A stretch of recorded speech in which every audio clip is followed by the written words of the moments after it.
بسم اللہ الرحمن الرحیم۔ السلام علیکم ورحمۃ اللہ وبرکاتہ۔ نحمدہ ونصلی علی رسولہ الکریم، اما بعد۔ سجدے میں آنکھیں بند کرنا کیسا ہے؟ نماز کے دوران سجدے میں آنکھیں بند کرنے والوں کے ساتھ کیا ہوتا ہے؟ محترم ناظرین، آج کی اس ویڈیو میں ہم آپ کی توجہ ایک اہم مسئلے کی جانب کروائیں گے کہ کیا نماز میں آنکھیں بند کرنا درست ہے یا نہیں، اور کن حالات میں آنکھیں بند کرنے کی اجازت دی گئی ہے، اور جو لوگ نماز کے دوران سجدے میں آنکھیں بند کر لیتے ہیں ان کے ساتھ کیا ہوتا ہے۔ علماء کرام نے اس حوالے سے کیا دلائل پیش کیے ہیں، ان سب سوالوں کے جواب جاننے کے لیے ویڈیو کو آخر تک ضرور دیکھیے گا۔ محترم ناظرین، دین اسلام کا دوسرا ستون نماز ہے۔ قرآن پاک میں جگہ جگہ ایمان کے بعد سب سے زیادہ ذکر نماز قائم کرنے کا ہے۔ نماز بندے کو اپنے رب کے اتنا قریب کر دیتی ہے کہ اتنی قربت کسی بھی دوسرے عمل کے ذریعے اور کسی بھی دوسری حالت میں حاصل نہیں ہو سکتی۔ نماز قائم کرنے کی بدولت ہی مسلمان اللہ کی یاد، اس کا قرب، اس کی حضوری، اس کی ہم کلامی جیسی نعمتوں سے فیض یاب ہوتا ہے۔ اور سجدہ جو نماز میں کیا جاتا ہے، یہ ایسی حالت ہوتی ہے کہ انسان اپنا ماتھا، اپنی پیشانی، جو کہ انسانی جسم کا سب سے معتبر حصہ ہے، اللہ کے حضور میں اپنا ماتھا، اپنی پیشانی زمین پر لگا دیتا ہے۔ اپنی پیشانی کو زمین پر کیوں لگاتا ہے؟ اس لیے کہ وہ ظاہر کرتا ہے کہ میری یہ معتبر پیشانی اللہ کے حکم کے آگے زیر ہو چکی ہے۔ یہ میرے رب کا حکم تھا کہ اپنی پیشانی کو سجدے میں زمین پر لگاؤ۔ یا اللہ، میں نے تیرے حکم کی تعمیل کی، میں اکڑا نہیں، میں اترایا نہیں، میں نے اپنے جسم کا معتبر حصہ تیرے حکم کی خاطر جھکا دیا۔ یہی وجہ ہے کہ سجدے انسان کو اللہ کا مقرب بنا دیتے ہیں، اللہ کی قربت حاصل ہو جاتی ہے۔ سجدے کرنے والا انسان اللہ کا پسندیدہ انسان بن جاتا ہے، مقرب بن جاتا ہے۔ کیا دین کی روح اور بندگی کی معراج ان چیزوں کے سوا اور بھی کچھ ہو سکتی ہے؟ ظاہر ہے کہ نہیں ہو سکتی۔ ایمان کی جڑوں کو نمی اور تازگی صرف اللہ تعالیٰ کی یاد سے ہی ملتی ہے۔ جس درخت کی جڑوں کو نمی اور تازگی نہ ملے تو وہ سوکھنے لگتا ہے اور پھلتا پھولتا بند کر دیتا ہے۔ اس لیے جس شخص کا دل اللہ تعالیٰ کی یاد سے غافل ہو، اس کا ایمان مرجھا جاتا ہے۔ نیک اور صالح شخص صرف وہی ہو سکتا ہے جس کے اندر ایمان کی تازگی موجود ہو، اور ایمان اسی کا تازہ ہو سکتا ہے جس کے دل میں اللہ تعالیٰ کی یاد گھر کر گئی ہو۔ نماز کی بہت بڑی اہمیت ہے۔ مسلمان اور کافر میں فرق کرنے والی نماز ہی ہے۔ نماز یعنی جو نماز پڑھتا ہے وہ مسلمان ہے، اور جو نماز نہیں پڑھتا وہ کافر ہے۔ محترم ناظرین، سیدہ فاطمۃ الزہرا رضی اللہ عنہا نے کبھی بھی نماز قضا نہیں فرمائی۔ یہ ہمارے زمانے کی عورتیں کہتی ہیں کہ گھر میں کام زیادہ ہوتا ہے، تھکاوٹ ہو جاتی ہے، نماز کا ٹائم نہیں ملتا، تلاوت کا ٹائم نہیں ملتا۔ ایک مرتبہ رسول اللہ صلی اللہ علیہ وآلہ وسلم اپنی بیٹی سیدنا فاطمۃ الزہرا رضی اللہ عنہا کے گھر تشریف لائے۔ فاطمۃ الزہرا رضی اللہ عنہا نماز پڑھ رہی تھیں۔ کھڑی ہونے لگی تو نماز کے لیے دھڑام سے نیچے گر پڑی، پھر کھڑی ہونے لگی، پھر گر پڑی، پھر کھڑی ہوئی، پھر گر پڑی، 5 مرتبہ گریں۔ نماز کے بعد رسول اللہ صلی اللہ علیہ وآلہ وسلم نے اپنی جگر گوشہ سے پوچھا، بیٹی کیا بات ہے؟ عرض کیا، یا رسول اللہ صلی اللہ علیہ وآلہ وسلم، آپ کی بیٹی کا 5 دن سے فاقہ ہے۔ سیدنا فاطمۃ الزہرا رضی اللہ عنہا جو جنت کی ساری عورتوں کی سردار ہیں، ان کا یہ حال ہے۔ اپنی بیٹیوں بہنوں کو حضرت فاطمۃ الزہرا، حضرت زینب رضی اللہ عنہا کے قصے سنایا کرو تاکہ ان کا نماز پر یقین پیدا ہو۔ ذرا غور سے سننا اور یاد رکھنا کہ مسجدوں میں جو لاؤڈ اسپیکر لگے ہوئے ہیں، یہ ہمیں پکڑوائیں گے۔ قیامت کے دن ان کی وجہ سے بڑی پکڑ ہوگی، انسان کا بڑا نقصان ہوگا۔ جتنی زیادہ آذان سنتے ہو اور مسجد میں نہیں جاتے، اتنی ہی ڈبل گناہ ہے۔ صبح کے وقت میں ہر چیز اٹھتی ہے، چرندے پرند، چھوٹی موٹی تمام مخلوق اللہ کا نام لیتی ہے، اور یہ مسلمان سوئے پڑے ہوتے ہیں۔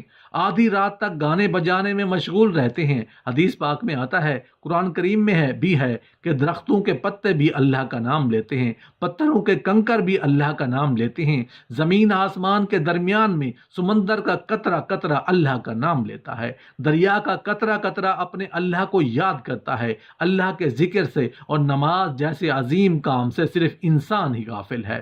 محترم ناظرین، ہم آپ کو نماز میں آنکھیں بند کرنے کے حوالے سے فقہا کی کیا رائے ہے وہ بھی بتائیں گے، لیکن اس سے پہلے ضروری ہے کہ رسول اللہ صلی اللہ علیہ وآلہ وسلم کی نماز کیسی تھی اس حوالے سے بات کی جائے، کیونکہ حدیث پاک کا مفہوم ہے کہ تم نماز ویسے ہی ادا کرو جیسے تم نے مجھے ادا کرتے ہوئے دیکھا ہے۔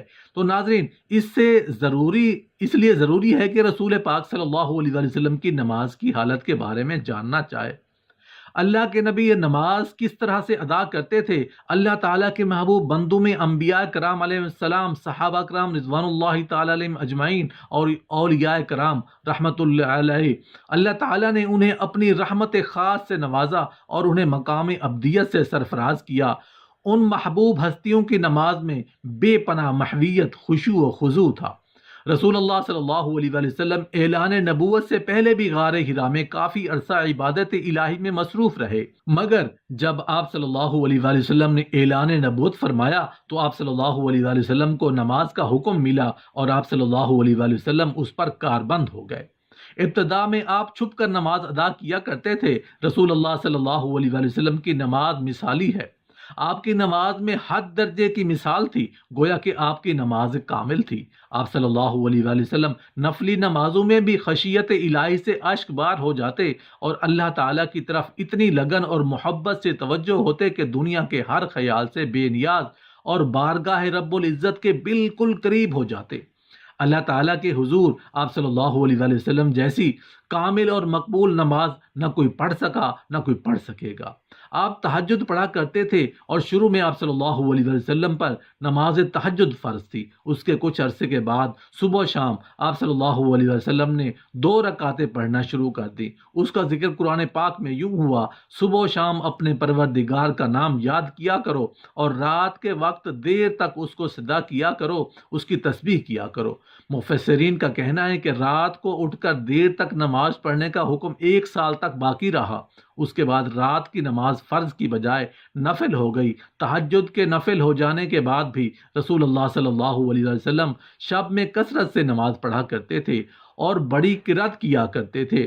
بعد میں جب 5 نمازیں باجماعت فرض ہو گئیں تو آپ صلی اللہ علیہ وآلہ وسلم نے آخری دم تک اس فریضے کو بڑے احسن طریقے سے سر انجام دیا۔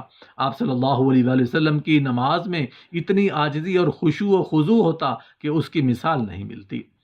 بخاری شریف میں ہے کہ ایک بار ایک شخص نے ام المومنین حضرت عائشہ صدیقہ رضی اللہ عنہا سے درخواست کی کہ حضرت محمد صلی اللہ علیہ وسلم کی کوئی عجیب بات جو آپ نے دیکھی ہو بیان کیجیے۔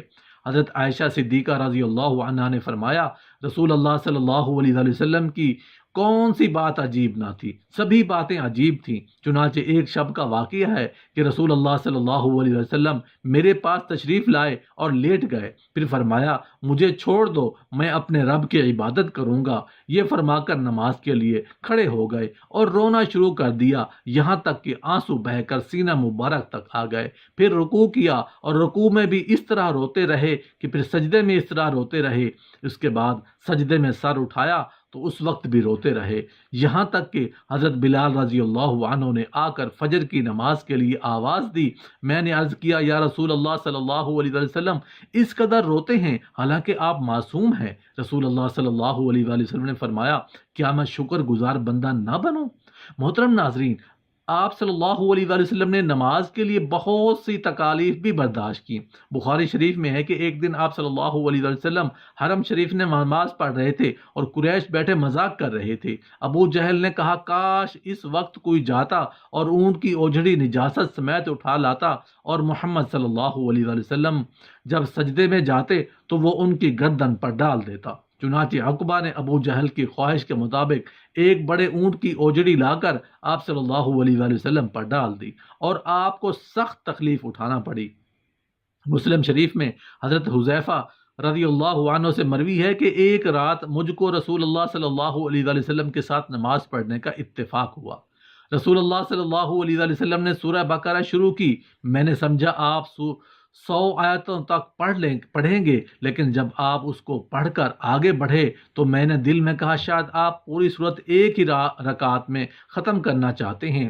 چنانچہ آپ نے اس صورت کو ختم کیا تو میں نے خیال کیا اب آپ رکوع کریں گے، لیکن آپ صلی اللہ علیہ وآلہ وسلم سورہ آل عمران شروع کر دی اور وہ بھی ختم ہو گئی۔ سورہ النساء شروع کر دی۔ رسول اللہ صلی اللہ علیہ وسلم بہت ٹھہر ٹھہر کر نہایت سکون و اطمینان سے قرات فرما رہے تھے اور ہر آیت کے مضمون کے مطابق درمیان میں تسبیح اور دعا کرتے جاتے۔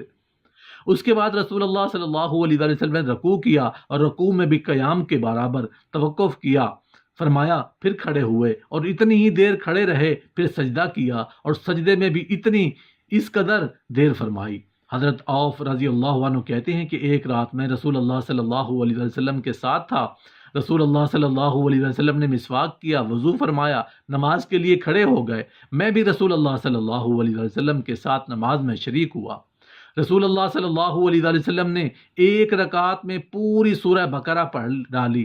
جہاں رحمت کی آیت آتی ہے ٹھہر جاتے اور دیر تک رحمت کی دعا مانگتے رہتے۔ سورت کے آخر پر رکوع کیا اور اتنی دیر تک رکوع میں رہے جتنی دیر سورہ بقرہ کی قرات میں لگی تھی۔ رکوع کے بعد اتنا ہی طویل سجدہ کیا۔ دوسری رکعت میں سورہ آل عمران پڑھی۔ اسی طرح ہر رکعت میں پوری ایک سورت پڑھتے رہے۔ تو محترم ناظرین، رسول اللہ صلی اللہ علیہ وآلہ وسلم اس طرح سے نماز پڑھا کرتے تھے۔ کیا ہم نے کبھی غور کیا ہم کس طرح سے نماز ادا کرتے ہیں؟ کیا ہماری نماز میں کوئی ایک سورت مکمل پڑھی جاتی ہے؟ اپنے گریبان میں جھانک کر دیکھیں، پھر آپ کو پتہ چلے گا کہ امت محمدی میں پیدا ہونا خوش قسمتی تو ہے، لیکن کیا ہم نے ان کے طور طریقوں کو فالو کیا ہے یا نہیں؟ تو ناظرین، اب بات کرتے ہیں کہ کیا نماز میں آنکھیں بند کرنا صحیح ہے یا نہیں۔ اس حوالے سے فقہا نے کیا فرمایا ہے؟ اہل علم متفقہ طور پر نماز میں بلا ضرورت آنکھیں بند کرنے کو مکروہ کہتے ہیں۔ چنانچہ الروز کے مؤلف نے صراحت کے ساتھ یہ لکھا ہے کہ یہ یہودیوں کا عمل ہے۔ اسی طرح تحفۃ الملوک کے مؤلف نے بھی اس کے مکروہ ہونے کی صراحت کی ہے، لیکن انہوں نے کسی قسم کی ضرورت ہونے یا نہ ہونے کا ذکر نہیں کیا۔ اور کاسانی رحمۃ اللہ علیہ کہتے ہیں کہ یہ مکروہ ہے کیونکہ یہ سنت سے متصادم ہے، کیونکہ نماز کی حالت میں سجدے کی جگہ پر دیکھنا شرعی عمل ہے، نیز یہ بھی کہ ہر عضو کا عبادت میں حصہ ہے، چنانچہ اسی طرح آنکھوں کا بھی عبادت میں حصہ ہے۔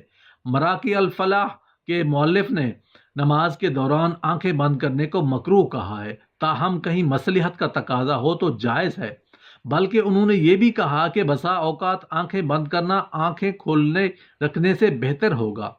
امام عاص بن عبدالسلام رحمۃ اللہ علیہ نے اپنے فتویٰ میں ضرورت کے وقت آنکھیں بند کرنے کی اجازت دی ہے۔ اگر اسے نماز میں خشوع زیادہ پیدا ہونے کا امکان ہو تو آنکھیں بند کی جا سکتی ہیں، جبکہ ابن قیم رحمۃ اللہ علیہ نے زاد المیعاد میں صراحت کے ساتھ لکھا ہے کہ اگر آنکھیں کھول کر رکھنا ضروری ہے اور اگر آنکھیں بند کر کے رکھنے سے زیادہ خشوع پیدا ہوگا، مثلا کوئی ایسے نقش و نگار یا کوئی اور چیز موجود ہے جس سے خشوع میں خلل پیدا ہوتا ہے، تو پھر قطعی طور پر مکروہ نہیں ہے، بلکہ ایسی صورت میں آنکھیں بند کرنے کو مستحب کہنا مقاصد شریعت سے مکروہ کہنے کی نسبت قریب تر ہے۔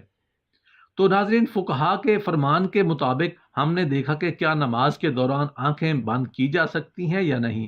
بہرحال بہتر یہ ہے کہ آنکھیں کھول کر نماز پڑھی جائیں، کیونکہ نماز پڑھنے کے دوران سجدے کی جگہ پر دیکھنا ضروری ہے۔